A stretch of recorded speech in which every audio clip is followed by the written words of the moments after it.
A viagem vai percorrer parte do litoral brasileiro, começando na Ilha do Mel, com quilômetros de praias e um farol solitário. Depois atravessa parte do que sobrou da Mata Atlântica, uma das paisagens mais ameaçadas do mundo. Ao longo da costa fica Iguape, uma cidade que já existia antes da chegada dos portugueses no século XVI. Ao longo dos séculos, a cidade de Santos virou o maior porto marítimo da América Latina e um balneário importante. Ubatuba é um paraíso para os ricos, com mansões nas encostas e praias maravilhosas, inclusive para surfistas. A viagem termina na cidade histórica de Paraty, que enriqueceu com as minas de ouro e agora é uma cidade colonial preservada e estimada.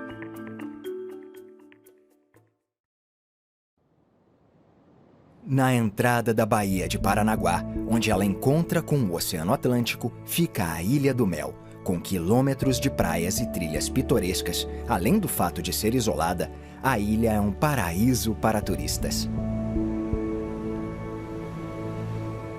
O acesso é feito de barco e limitado a 5.000 pessoas na ilha em qualquer período. E isso contribui para o encanto.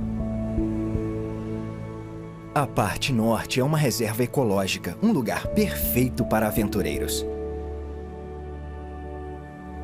A parte sul é salpicada de vilarejos acompanhados apenas pelas ondas suaves. No extremo norte da ilha existe um farol solitário que auxilia a passagem de navios pelo litoral atlântico desde 1872.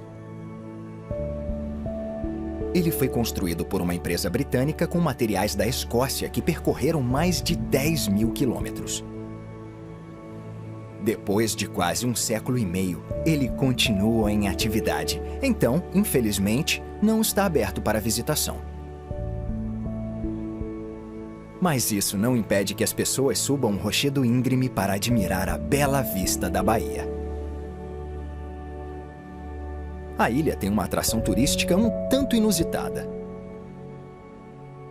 No sopé de um morro se encontra a Fortaleza de Nossa Senhora dos Prazeres. Ela foi construída na segunda metade do século XVIII, a mando do governador de São Paulo. O objetivo era proteger a entrada do porto de Paranaguá das embarcações inimigas e de piratas que queriam roubar carregamentos de ouro. O local histórico começou a ser reformado nos anos 1980 e agora abriga um museu na Casa da Guarnição.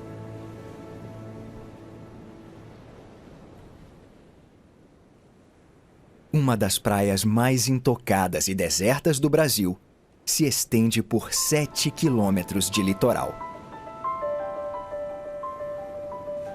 É um patrimônio mundial da Unesco e pertence ao Parque Nacional do Superagui.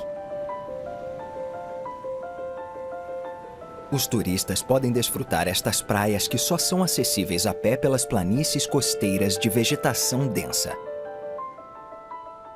Em meio a tanta beleza, é fácil esquecer que se trata de uma das paisagens mais ameaçadas do mundo, a Mata Atlântica.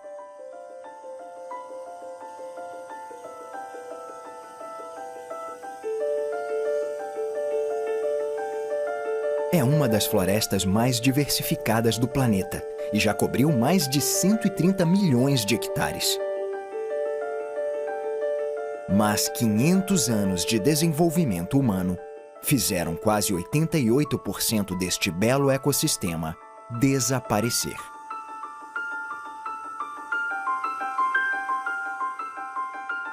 A Mata Atlântica compreende uma série de ecossistemas que há tempos estão isolados de uma vizinha maior e mais famosa: a Floresta Amazônica.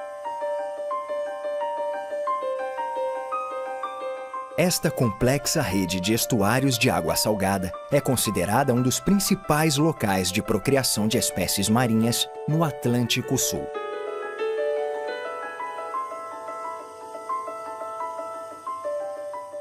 Esta vista aérea é do Parque Estadual do Lagamar de Cananéia, que foi fundado em 2008 e tem um longo trabalho de conservação pela frente.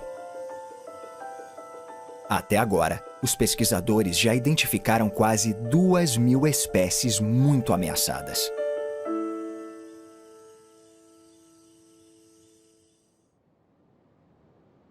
Ao leste do parque, numa ilha de lagoa, fica a antiga cidade de Cananéia.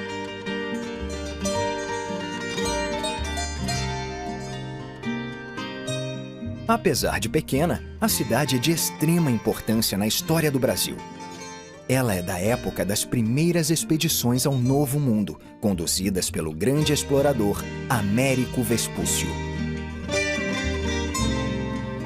A cidade, fundada em 1531, foi um dos primeiros povoados europeus no Brasil. Contudo, a maioria das construções vistas hoje são do século XIX. Desde então, as pessoas usam barcas para se deslocar de Cananéia para o continente e outras ilhas. Ao longo dos séculos, a cidade desenvolveu uma cultura diferente, que inclui desde a dança regional, o animado fandango, a anual Festa do Mar, em que os restaurantes da região exibem os melhores pratos de frutos do mar. Cercada pela Mata Atlântica, Cananéia atrai muitos turistas. E casas e hotéis novos recebem um número crescente de pessoas que desejam conhecer essa cidade histórica.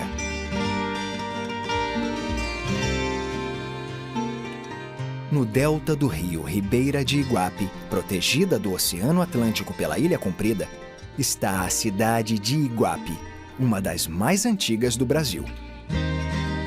É possível que ela tenha sido fundada antes da chegada dos portugueses ao país em 1500. Também foi um dos poucos lugares da costa de São Paulo a manter a arquitetura colonial do século XVII. O vilarejo surgiu na época da Corrida do Ouro, que trouxe muita riqueza e muitos caçadores de tesouros para este local tranquilo. De fato, as primeiras moedas brasileiras foram cunhadas aqui no século XVII. Muitas das casas da cidade são pintadas em cores primárias e concentradas em torno da Praça de São Benedito, que hoje é dominada pela enorme basílica, construída no século XVIII. Feita com pedras, argamassa e óleo de baleia, esta extraordinária igreja católica foi construída em 1856, depois de 69 anos de construção. Ao norte de Iguape fica a Estação Ecológica de Jureia e Tatins, com 85.000 hectares. Foi em 1958 que partes desta floresta começaram a ser protegidas. Mas boa parte da região continuava ameaçada por uma empresa que, nos anos 1980, quis construir 2 grandes usinas nucleares. Mas o projeto foi suspenso em 1985 e se iniciou uma campanha para proteger ainda mais a floresta.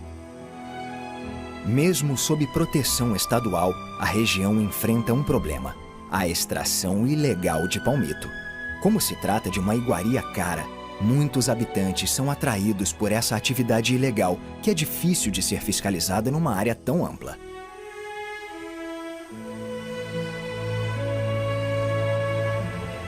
Uma das regiões mais bem conservadas da Mata Atlântica é a Estação Ecológica de Jureia e Tatins.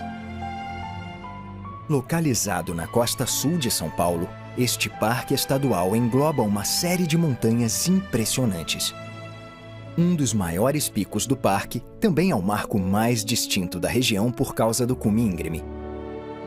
Ele é tradicionalmente visto como o grande desafio da região para montanhistas ousados que tentam obter fama na região.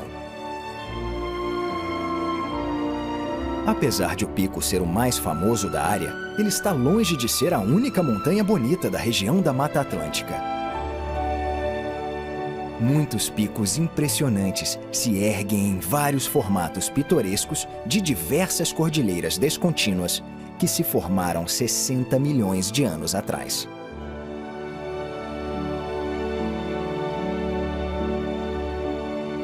Após a densa floresta, a jornada segue para a costa e sobrevoa uma longa faixa de cidades balneárias.